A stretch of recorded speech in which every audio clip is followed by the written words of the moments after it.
शहर में आए दिन इंसानों की जान, जानवरों की जान जा रही है। ये कंपनी सिर्फ पावर बिल वसूली पे इनका पूरा ध्यान है। मैंने पीछे भी धरना आंदोलन किया, पीछे भी बोला कि कंपनी सिर्फ गरीबों का खून चूस रही है। मेरा खुला आरोप है।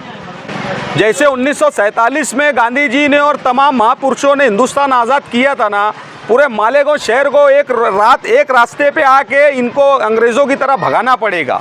बाज़ ताकतें इस मुल्क में ऐसी हैं जो कोशिश करेंगी नाम ना आए और फिर उसके बाद उनको स्टेटलेस बनाने की बातें भी हो रही हैं। आप सुन रहे हैं कौन कह रहा है।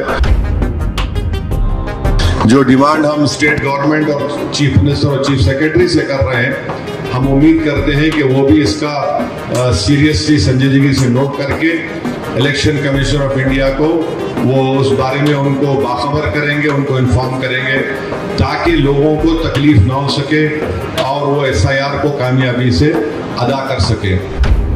कमिशन घेणारा शिक्षण मंत्रीचा करायचं काय? खाली डोकं वरती पाय. कमिशन घेणारा शिक्षण मंत्रीचं करायचं काय? खाली डोकं वरती पाय. कमिशन घेणारा दादा भुसेचा दिन 4 दिन 8 दिन तक शहर के आवाम को पानी नहीं मिलता है। ऐसे इसमें बरसर इक़्तिदार ग्रुप ने जो तरीका अपनाया है कि यहाँ पर पानी का जो टैक्स है उसमें इजाफे के लिए, पानी पट्टी में इजाफे के लिए जो तजवीज़ लाई है उसकी हम मजम्मत करते हैं और हम खुले तौर से इसकी मुखालफत करेंगे। और हो सका तो कल जनरल बोर्ड मीटिंग के दौरान हम लोग उसका जो है खामोश एहतजाज भी करेंगे। देखिए, ये पूरे शहर के अंदर MPSCL जो कलकत्ता बिजली पावर कंपनी है, ये मुसलसल नाकाम है।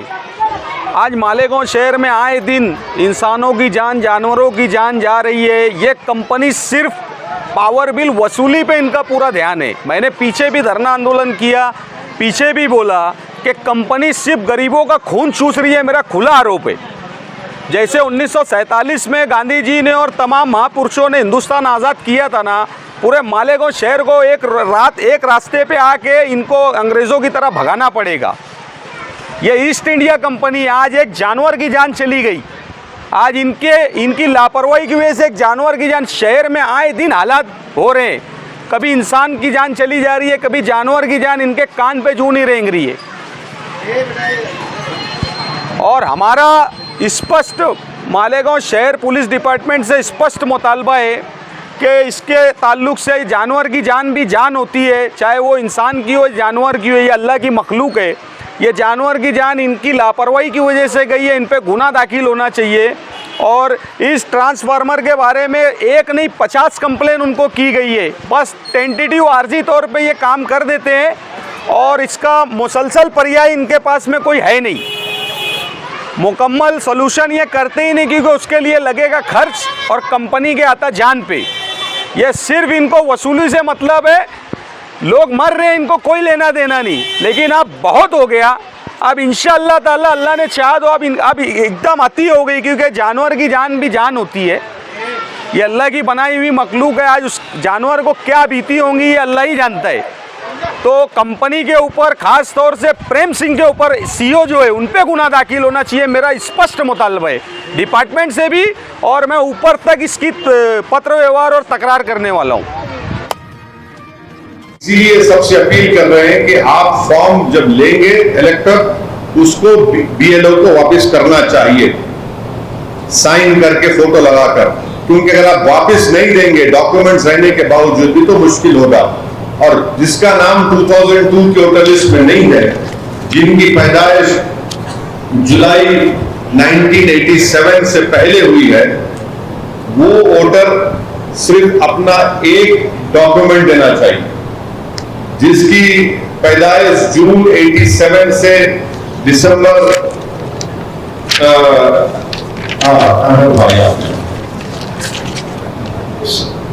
30 जून 87 से लेकर 2 दिसंबर 2004 के दरमियान में जिसकी पैदाइश हुई है, वो वोटर अपना एक डॉक्यूमेंट और अपने पेरेंट में किसी टाइप का डॉक्यूमेंट दे। और कैटेगरी C जो है, जो 2 दिसंबर 2004 है, उसके बाद पैदा हुए, वो वोटर अपना डॉक्यूमेंट, एक मदर का, एक फादर का डॉक्यूमेंट उनको देना पड़ेगा। और जिसका शिफ्टिंग हुआ है वो फॉर्म 8 उनको लेना पड़ेगा। जिसका नाम इंक्लूड करना है वो फॉर्म 6 है।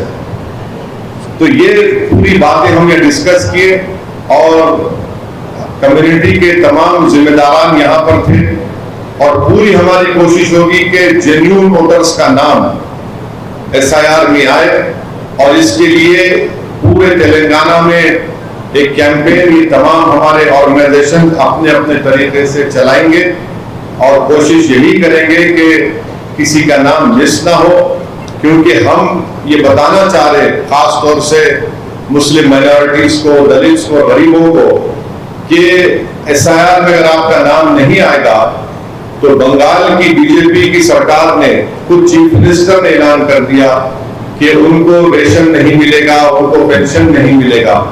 तो ये इस तरह का काम वहां पर हो रहा है।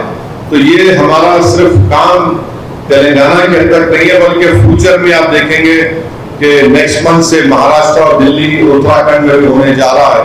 तो वहां की जनता से भी अपील करेंगे कि इसको बहुत संजीदगी से आप लीजिए, अपने नामों को SIR में शामिल कराने के लिए सही तरीके से तैयारी करिए, डॉक्यूमेंटेशन सही करिए, क्योंकि बाज़ ताकतें इस मुल्क में ऐसी हैं जो कोशिश करेंगी नाम ना आए और फिर उसके बाद उनको स्टेटलेस बनाने की बातें भी हो रही हैं। आप सुन रहे हैं कौन कह रहा है। तो ये हमारी पूरी कोशिश यही है कि तेलंगाना में SIR जो शुरू हुआ है इसको सही तरीके से हो और हम जो demand election commission of India के सामने रखे हैं, जो डिमांड हम स्टेट गवर्नमेंट और चीफ मिनिस्टर और चीफ सेक्रेटरी से कर रहे हैं, हम उम्मीद करते हैं कि वो भी इसका सीरियसली संजीदगी से नोट करके इलेक्शन कमीशन ऑफ इंडिया को वो उस बारे में उनको बाखबर करेंगे, उनको इन्फॉर्म करेंगे, ताकि लोगों को तकलीफ ना हो सके और वो SIR को कामयाबी से अदा कर सके।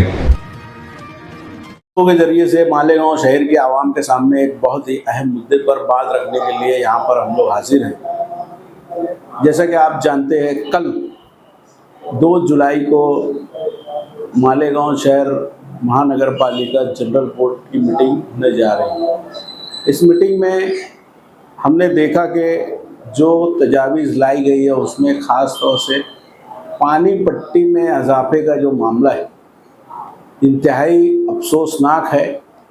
हम देख रहे हैं कि धूलिया जैसे शहर में जो पानी का जो टैक्स है वो 1690 रुपया वसूल किया जा रहा है, लेकिन मालेगांव जैसे शहर में आज 2700 से ज़ायद रुपये वसूल किए जा रहे हैं और इसमें मुसलसल इजाफे की तजावीज़ जो है बरसर इक़्तिदार ग्रुप की सरपरस्ती में लाई जा रही है। हमारा ये स्पष्ट एक आरोप है, हम शहर के आवाम के सामने साफ तौर पर अपनी बात रखना चाहते हैं। बरसर इक़्तिदार ग्रुप की मालेगांव शहर के ऑफिसरान पर, मुलाजमीन पर, वाटर सप्लाई पर बिल्कुल भी पकड़ नहीं है। हमने देखा कि अभी त्यौहार जैसा मौका आया, बकरीद के मौके पर भी मालेगांव शहर में पानी के लिए शहर की आवाम तरसती रही। 4 दिन से लेके 8 दिन तक शहर की आवाम को पानी मैसर नहीं हुआ। मुसलमानों का एक अजीम त्यौहार मालेगांव शहर की आवाम को पानी से महरूम रहना पड़ा, जबकि हम देख रहे हैं कि बार बार टेक्निकल खराबी के नाम पर, बार बार मुख्तलिफ उज़्र के नाम पर, बार बार मुख्तलिफ हीले बहानों के नाम पर शहर की आवाम को पानी से महरूम रखा जाता है। मालेगांव शहर में वाटर सप्लाई का निज़ाम ये है कि थोड़ी देर की अगर बारिश हो जाए तो लोगों के नलों में जो है बारिश का पानी, पूरे शहर में बारिश का पानी जो है वो उबलने लगता है। पूरे शहर की ख़वातीन, माँ बहनें वो पानी के लिए तरस रही है। सुबह से लेके रात तक उनको इंतज़ार करना पड़ता है। 2-2 दिन, 4-4 दिन, 8-8 दिन तक शहर के आवाम को पानी नहीं मिलता है। ऐसे इसमें बरसर इक़्तिदार ग्रुप ने जो तरीका अपनाया है कि यहाँ पर पानी का जो टैक्स है उसमें इजाफे के लिए, पानी पट्टी में इजाफे के लिए जो तजवीज़ लाई है उसकी हम मजम्मत करते हैं और हम खुले तौर से इसकी मुखालफत करेंगे। और हो सका तो कल जनरल बोर्ड मीटिंग के दौरान हम लोग उसका जो है खामोश एहतजाज भी करेंगे। और हम साफ तौर पर ये कहना चाहते हैं कि मालेगांव शहर की आवाम को मुसलसल राहत देने के नाम पर मुसलसल मालेगांव शहर के आवाम को मुख्तलिफ मसाइल से हल करने के नाम पर चुन के आने वाली ये पार्टियां शहर के आवाम को मुसलसल तकलीफ़ों में मुब्तला कर रही है, मुसीबतों में मुब्तला कर रही है। इसी तरह हमने देखा कि इसमें एक और तजवीज़ लाई गई, अंडरग्राउंड गटर के ठेकेदार को मुद्दत वाड़ देना। ये भी जो तजवीज़ है ये शहर के आवाम के मुफाद से सौदेबाजी है। इसमें एक तजवीज़ ये भी लाई गई, मालेगांव शहर की आवाम को जो हायर परचेज बेसिस पर और इन पर जो आबाद है उनको खरीदी देना। इस ज़िम्न में हमने इससे पहले नुमाइंदगी की थी और हमने ये निशानदेही भी की थी कि नदी के उस पार आमदार दादा भोसे, मंत्री दादा भोसे की सरपरस्ती में नदी के उस पार लोगों को खरीदी दी गई, लेकिन मालेगांव शहर के आवाम को आज तक जो है मालकाना हुकूक नहीं दिए गए। ये तमाम मुद्दे पर SDPI ने आवाज़ बुलंद की थी, इनकी तवज्जो दिलाई थी। अगर ये होता भी है तो इसका जो क्रेडिट है, इसका जो श्रेय है वो SDPI को मिलेगा।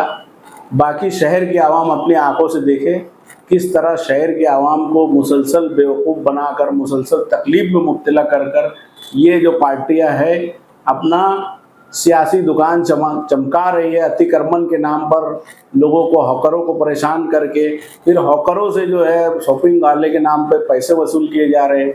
हॉकरों से जो है इस तरह के मुतालबात किए जा रहे हैं। BOT तर्ज पर तामीर होने वाले कॉम्प्लेक्स में इन्हें जो है शॉपिंग गाले दिए जाएंगे। इस तरह के जो मुख्तलिफ मुद्दे हैं हम देख रहे हैं, इनलीगल प्लॉटिंग, इनलीगल नदी नालों की ज़मीन, इनलीगल पहाड़ों की ज़मीन, इनलीगल ओपन स्पेस की ज़मीन खरीदी बिक्री के मामले जो है दिन ब दिन बढ़ते जा रहे हैं। बेपनाह रुपया पैसा खर्च करने के बाद ये लोग इक़्तिदार में आए हैं। हम जान रहे हैं, शहर की आवाम ने भी जाना है, शहर की आवाम में से बेशुमार लोगों ने इनसे पैसे भी लिए हैं। वही पैसों की तलाफ़ी जो है शहर के आवाम को अब करना है। इस सिलसिले में अगर कुछ सवालात हो तो आप कर सकते हैं। हमारा एक सवाल ये है कि गंगा डैम पाइपलाइन के टाइम में जो 5% घटपट्टी बढ़ाई गई उसके तरफ अगर रोशनी डालेंगे आपको अच्छा है। ये असल में स्कीम थी जो UID SSMT स्कीम थी। 30 और 70 का ये तनासुब था। 30% मालेगांव म्यूनसिपल कॉरपोरेशन का था। उस वक्त के जो MLA थे शेख रशीद साहब, उन्होंने ये स्कीम लाई थी। इसमें जो है 30% का जो तनासुब था मालेगांव म्यूनसिपल कॉरपोरेशन को अदा करना था, जबकि 70% स्टेट गवर्नमेंट ने दिया था। ये इसमें ऐसी तजवीज़ हुई कि जो ना नफ़ा ना टोटा, ना नुकसान ना मुनाफा, इस तर्ज पर ये स्कीम लाई गई और इसमें हर साल 5% इजाफा करने की जो तजवीज़ थी वो कुछ सालों तक थी। वो साल जो 4 साल 5 साल मुकम्मल हो गए उसके बाद इस तरह की तजवीज़ आनी बिल्कुल सही नहीं है। कल हम लोग ऑफिसरान से गुफ्तगू करने के लिए मालेगांव म्यूनसिपल कॉरपोरेशन में गए थे। उन्होंने, कुछ लोगों ने हमसे ये कहा कि ये रियासती हुकूमत की तरफ से तजवीज़ आती है, लेकिन हमने जो कागजात इनसे तलब किए वो कागजात हमको दिखाए नहीं गए। हम साफ तौर पर आरोप करते हैं कि ये बरसर इक़्तिदार की तरफ से ये तजवीज़ आई है। दूसरी बात ये कि अगर ये चाहते तो इस तरह की तजवीज़ जो है शहर में आती नहीं। ये जानबूझ के शहर के आवाम पर पानी से इनको महरूम किया जा रहा है। शहर भर में बोरिंगें खोदी जा रही है और शहर के आवाम पर जो है जिनके पास नल नहीं है उनसे भी जो है टैक्स वसूल करने की तैयारी है। ये हमारा जो है स्पष्ट आरोप है। हमारा ये बोलना है कि 5 साल मुकम्मल हो जाने के बाद में इस तरह की तजावीज़ नहीं आनी चाहिए थी। जो बार क्या कल महासभा है आपकी पार्टी SDPI एहतजाज करेगी? बिल्कुल, हम लोग इस सिलसिले में हमने शहर ASP से गुफ्तगू की है। अगर हमको परमिशन मिलता है और परमिशन नहीं भी मिलता है तो हम खामोश जो है मुंह पर पट्टी बांधकर मालेगांव म्यूनसिपल कॉरपोरेशन के बरसर इक़्तिदार ग्रुप को आवामी मफाद की याद दिलाने के लिए जो है हम इस तरह की एहतजाज करेंगे, जो हमारा पुरअमन एहतजाज होगा और खामोश एहतजाज होगा। तख्तियाँ लेकर मुंह पर कपड़ा बांधकर हम लोग एहतजाज करेंगे और उनको आवामी मफाद की याद दिलाएंगे जो कि ये इलेक्शन के दौरान किया करते थे। वंचित बहुजन आघाडी व सम्यक विद्यार्थी आंदोलनाच्या वतीने मालेगाव या ठिकाणी राज्याचे शिक्षण मंत्री दादा भुसे यांच्या घरासमोर TET पेपर फुटीचा जो घोटाळा झालेला आहे हा पेपर फुटून जो कल्याण डोंबिवलीच्या भागात पकडला आणि पोलिसांनी पकडल्याच्या नंतर 1.5 कोटी रुपये घेतल्याचं त्यांच्या निदर्शनास आलं. या पेपर फुटीच्या घोटाळ्यामुळं महाराष्ट्रातील 4,28,000 परीक्षार्थींचं नुकसान झालेलं आहे. अनेक शिक्षक या सरकारला यांच्या जाचक अटींना त्रस्त झालेले आहेत. त्या शिक्षकांना यांनी TET परीक्षा पास होणं कंपल्सरी केलेलं आहे. शिक्षक हातबल झाला आहे. शिक्षक आत्महत्या करण्यास या सरकारनं त्यांना परावृत्त केलेलं आहे. अनेक हजारो लाखो विद्यार्थी आणि त्यांच्यासोबत शिक्षक यांच्या या मागण्यांना घेऊन वंचित बहुजन आघाडी सम्यक विद्यार्थी आंदोलन आज मालेगाव या ठिकाणी त्यांच्या घराच्या समोर आंदोलनाला बसलो होतो. शिक्षण मंत्री या ठिकाणी अधिवेशनात व्यस्त असल्यामुळे त्यांनी प्रशासकीय अधिकारी या ठिकाणचे तहसीलदार साहेब यांना मध्यस्थी करून त्यांना पुढे करून त्यांच्याकडून आम्हाला अशा पद्धतीचं लेखी त्यांनी आम्हाला एक पत्र दिलेलं आहे. येत्या 4 तारखेला शिक्षण मंत्र्यांसोबत बैठक लावून देण्याचं आम्हाला लेखी आश्वासन या ठिकाणच्या तहसीलदार साहेबांनी दिलेलं आहे. केंद्राने जो नीटचा पेपर फुटीचा घोटाळा केला त्याला जबाबदार केंद्रीय शिक्षण मंत्री धर्मेंद्र प्रधान होते. तर या राज्यातल्या TETच्या पेपर फुटीच्या घोटाळ्याला या राज्याचे शिक्षण मंत्री दादा भुसे जबाबदार आहेत. जोपर्यंत दादा भुसेंचा राजीनामा मुख्यमंत्री घेत नाहीत तोपर्यंत वंचित बहुजन आघाडी आणि सम्यक विद्यार्थी आंदोलन हे आंदोलन असत तीव्रतेने चालू ठेवेल. आता आम्ही हे तात्पुरतं आंदोलन या तहसीलदार साहेबांच्या पत्रामुळे तात्पुरतं स्थगित करत आहोत. मात्र 4 तारखेला येताना आम्ही पुन्हा आंदोलनाच्या तयारीनंच येऊ. मात्र याच्यानंतर होणारं आंदोलन हे याच्याही पेक्षा जास्त तीव्र असेल अशा पद्धतीचं आव्हान मी दादा भुसेंना आपल्या माध्यमातून करतो.